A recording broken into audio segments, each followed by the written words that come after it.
And I pray that all the fear that has ever been in your heart will be taken out. The truth is, I was born with fear. Lots of fear for the evil that exists around the 360 degrees. But there is something within me that was born inside of me that was called determination. And I know it has more power than fear. And when you look at that man, if you know he's nothing but a coward, you won't fear him. If he wasn't a coward, he wouldn't gang up on you. He wouldn't need to sneak around here.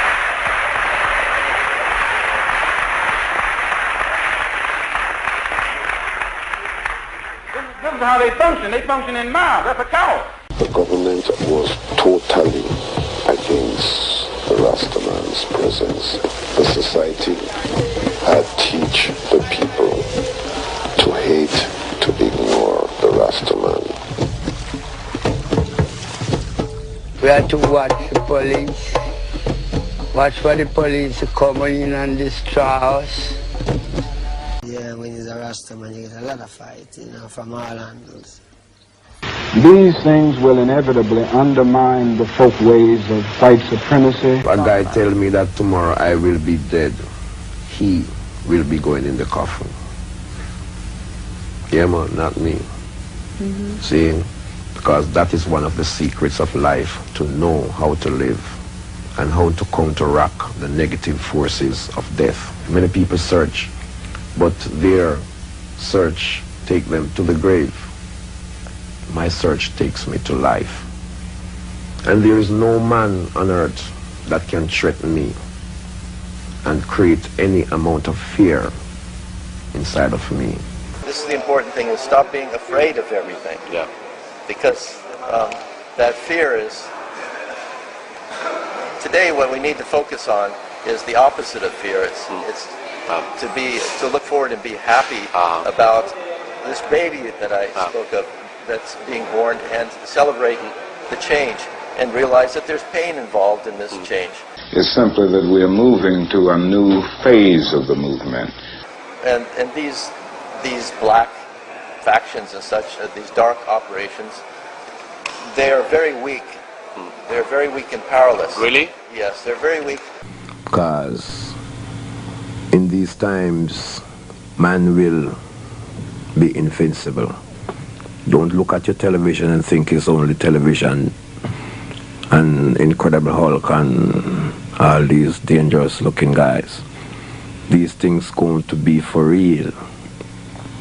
Because what the devil is designing, man have to be invincible, spiritually invincible, to avoid these things. I had come to feel at that time that in the struggle, God was with me. And through this deep religious experience, I was able to endure and face anything that came my way. Now, I think that still stands with me. After a long process of really giving my whole life to a religious way and to the will of God, I came to feel that as we struggle together, we have cosmic companionship. We no need to be a few Christian martyrs, because there's lots of us. And don't be afraid, because they do look after you, whoever's up there, if you get on with it. Yes, man, I know it's a direct connection. Especially if you realize, if you could understand that that we're living in a galaxy full of worlds and people like you and me, basically, that have gone through the same experience as the people here on Earth, the same experience long ago, and this continuing thing, and they already know what's going to happen, but they're watching this change happen now, and they're supporting it and helping gently and quietly behind scenes. And if you are aware of that, then you don't have anything to be afraid of. Peace on earth. That implies no violence, no starving children, no violent minds, no violent households, no frustration, no fear. You've got the brains and you can do it. You can make it, man. We can make it. Together. We can get it together. We can get it together. And what did he do? He wrestled with the sense of gratitude, gratefulness, thankfulness for being, just being itself. So that I'm quite optimistic about it. I think we live in one of the most momentous periods of human history. These are great days to be alive. You know, you don't stand a chance. A, you're not going to be there when we run in it. And B, you're going to like it when you get less frightened of it, you know, and it's going to be wonderful, and I believe it. And, of course, we all get depressed and down about it. The funk in life called the mess, the fears, the insecurities, the anxieties, the flaws, the defects of every human being. But when I'm down, somebody else will be up there, always somebody carrying the flag and beating the drum, you know.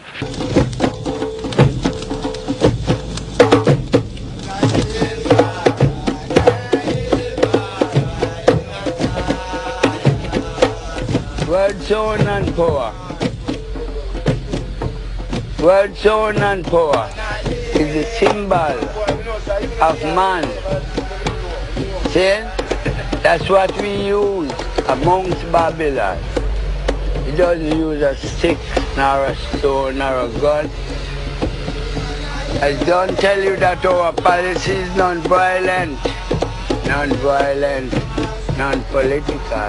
How do you respond to it? That he comes out of a people and tradition and community that has been wrestling with the catastrophic and the scandalous and the monstrous and the traumatic for 400 years. See, well, the time came was to see what was inside of me, and that's what I did.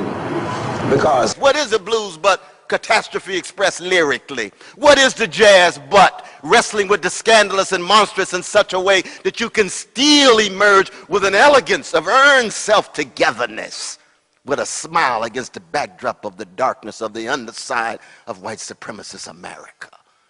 So they, whoever they are, don't stand a chance because they can't beat love, because all those old bits from religion and that about love being all-powerful is true, you know, and that's the bit they can't do, you know, they can't handle it. And then when you leave with all the hassle, can you have that love?